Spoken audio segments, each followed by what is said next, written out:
Bon matin, belle gang. Aujourd'hui, moi, j'ai envie de vous rappeler l'objectif d'un signalement.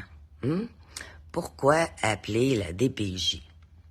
Parce qu'appeler la DPJ, ce n'est pas parce qu'on est fâché contre un parent, contre un ex, contre un voisin ou contre un proche. C'est pas un outil pour régler les conflits personnels. La DPJ doit être contactée uniquement lorsqu'un enfant est réellement en danger, ou que ses besoins fondamentaux ne sont pas respectés.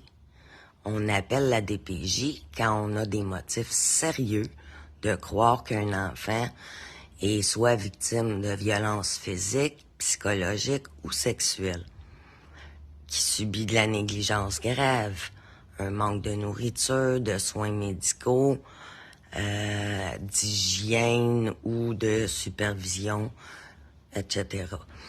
Quand il est exposé à un conflit parental destructeur qui met en péril son bien-être ou son développement. Pas une petite chicane là, de séparation.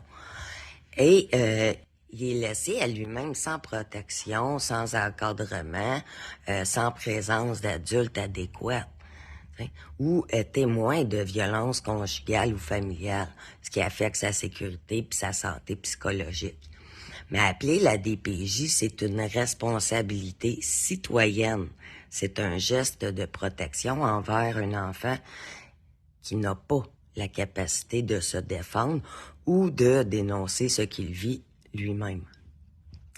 Mais avant d'appeler la DPJ, il faut se poser la question, est-ce que cet enfant-là est réellement en danger? Si la réponse est oui, c'est important d'agir. Si c'est seulement parce qu'on est en colère ou en conflit, il faut chercher d'autres moyens de régler la situation sans utiliser la DPJ à mauvais escient et ainsi compliquer les services et les alourdir. Donc, c'était mon petit capsule du matin. Sur ce, bonne journée, belle gang.